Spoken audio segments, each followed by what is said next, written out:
दोस्तों, दिनाक्षी short hand में आपका स्वागत है। अगर आप चैनल पर नए हैं तो चैनल को सब्सक्राइब करें और बेल आइकन ज़रूर दबाएं। आज की संपादकीय डिक्टेशन 751 शब्दों की एक डिक्टेशन रहेगी जो कि 80 शब्द प्रति मिनट की गति से बोली जाएगी। अगर आपको उस डिक्टेशन की स्पीड को 100 शब्द प्रति मिनट करना हो तो आप YouTube पर स्पीड के ऑप्शन में जाकर स्पीड को 1.25 कर सकते हैं।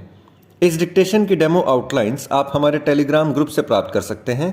और अगर आपको इस संपूर्ण संपादकीय मैटर की सभी एडवांस आउटलाइंस और वाक्यांश की आवश्यकता है तो आप हमारा editorial special paid batch join कर सकते हैं। एडिटोरियल स्पेशल पेड बैच में दी गई एडवांस आउटलाइंस और वाक्यांश की सहायता से आप शॉर्ट हैंड को 120 प्लस की गति में लिखने में सक्षम होंगे। इस बैच को ज्वाइन करने के लिए आप डिस्क्रिप्शन बॉक्स में दिए गए मोबाइल नंबर पर व्हाट्सएप कर सकते हैं। तो चलिए डिक्टेशन को स्टार्ट करते हैं। डिक्टेशन 5 सेकंड बाद स्टार्ट होगी। Ready, start. प्रधानमंत्री की जम्मू यात्रा पर इसलिए देश की निगाहें थी क्योंकि अनुच्छेद 370 हटने के बाद वह पहली बार जम्मू कश्मीर की धरती पर पहुंच रहे थे। जम्मू में उन्होंने पंचायत दिवस के अवसर पर केवल देश भर के पंचायत अधिकारियों को ही संबोधित नहीं किया बल्कि इस केंद्र शासित प्रदेश की विभिन्न योजनाओं परियोजनाओं का शिलान्यास एवं उद्घाटन करने के साथ कश्मीर एवं लद्दाख की जनता को भी यह संदेश दिया कि भारत सरकार उनके हितों की रक्षा के लिए प्रतिबद्ध है। उन्होंने जम्मू कश्मीर में किए गए कार्यों का विवरण देकर यह भी रेखांकित किया कि अब कैसे विकास एवं जन कल्याण के काम तेजी से हो रहे हैं। उन्होंने इन शब्दों के साथ युवाओं का ध्यान विशेष रूप से आकर्षित किया कि आपके माता पिता दादा दादी को जिन मुसीबतों का सामना करना पड़ा उनका आपको कभी सामना नहीं करना पड़ेगा। उन्होंने साफ कहा कि वह अपने इस वचन को पूरा करके दिखाएंगे। आशा की जाती है कि उनकी इन बातों का सकारात्मक असर पड़ेगा। वैसे भी बीते कुछ समय में वहाँ अनेक ऐसे काम हुए हैं जो पहले नहीं हुए। इनमें विदेश से निवेश भी शामिल है। निसंदेह अनुच्छेद 370 हटने के बाद से जम्मू कश्मीर में बहुत कुछ बदला है और यह बदलाव दिखने भी लगा है, लेकिन अभी बहुत कुछ होना शेष है। वहाँ देर सबेर और संभवतः परिसीमन की प्रक्रिया पूरी होने के बाद विधानसभा चुनाव तो होंगे ही, लेकिन चुनाव कराने के पहले आतंकवाद पर पूरी तरह लगाम लगाने की जो चुनौती है उससे भी पार पाना होगा। तमाम आतंकियों के सफाए के बाद भी कश्मीर में जिस तरह रह रहकर आतंकी घटनाएं हो रही हैं उनके चलते कश्मीरी हिंदुओं की वापसी फिलहाल संभव नहीं दिख रही।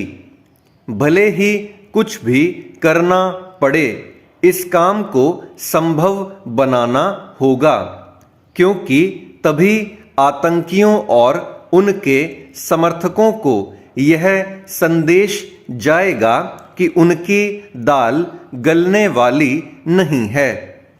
यह भी सर्वथा उचित होगा कि जम्मू कश्मीर विधानसभा में कश्मीरी हिंदुओं और सिखों के लिए कुछ सीटें आरक्षित की जाएं।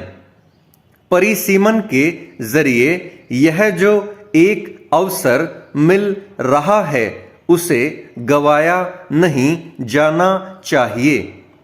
यह काम इसलिए प्राथमिकता के आधार पर होना चाहिए क्योंकि यदि ऐसा कुछ नहीं किया जाता तो अनुच्छेद 370 हटाने का उद्देश्य हासिल करने में देर हो सकती है। यह सही समय है कि केंद्र सरकार आतंकवाद पर अंकुश लगाने के साथ शेष वांछित कार्य को पूरा करने के लिए वैसी ही दृढ़ता दिखाए जैसी अनुच्छेद 370 हटाते समय दिखाई थी और देश के साथ दुनिया को यह संदेश दिया था कि कश्मीर में किसी का हस्तक्षेप स्वीकार्य नहीं। चेंज। उत्तर प्रदेश के गृह विभाग ने त्वरित न्याय के लिए प्रभावी पैरवी का जो लक्ष्य तय किया है, यदि उस पर प्रभावी अमल भी हुआ तो निश्चय ही यह कार्य योजना अन्य राज्यों के लिए उदाहरण बनेगी। इससे त्वरित न्याय का रास्ता साफ होगा और अपराधियों के हौसले भी पस्त होंगे। परोक्ष रूप से न्यायपालिका की निष्पादन क्षमता बढ़ेगी और निचली अदालतों से मुकदमों का बोझ कम होगा। गृह विभाग ने 6 माह की जो कार्य योजना मुख्यमंत्री के समक्ष प्रस्तुत की है उसमें मृत्युदंड व उम्र कैद की सजा वाले अपराधों में सरकार की तरफ से न्यायालय में तगड़ी पैरवी का लक्ष्य रखा गया है।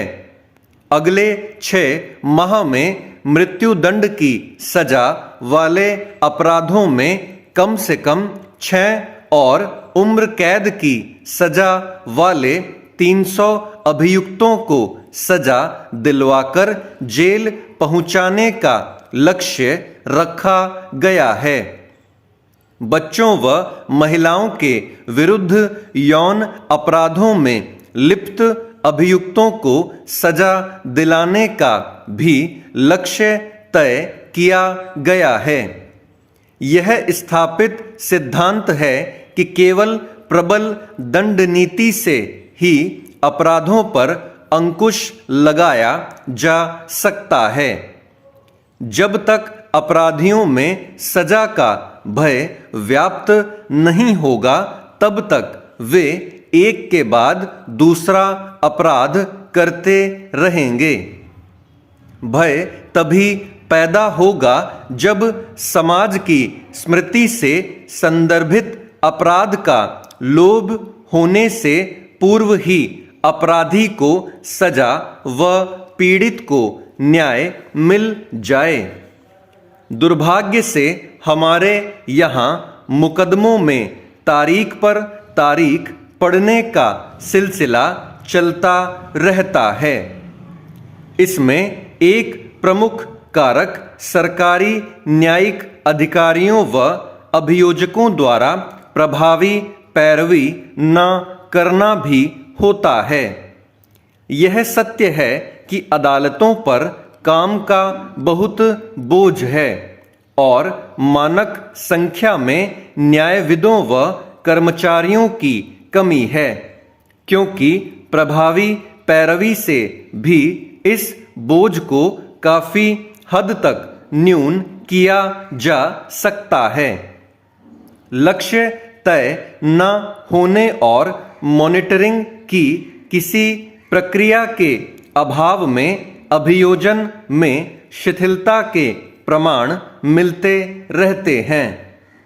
अपराधी भी देरी का लाभ लेकर जमानत के आधार पर समाज में खुलेआम विचरण करते रहते हैं, जिससे समाज में भय के वातावरण का निर्माण होता है। लक्ष्य अनुरूप पैरवी होने से इन स्थितियों पर अंकुश लगेगा। स्टॉप। दोस्तों, डिक्टेशन अच्छा लगा हो तो वीडियो को लाइक और शेयर करें और चैनल को सब्सक्राइब करके बेल आइकन जरूर दबाएं। इस डिक्टेशन की आउटलाइंस आप हमारे टेलीग्राम ग्रुप से प्राप्त कर सकते हैं। तो चलिए अब आपसे अगली वीडियो में मुलाकात होगी। तब तक के लिए धन्यवाद।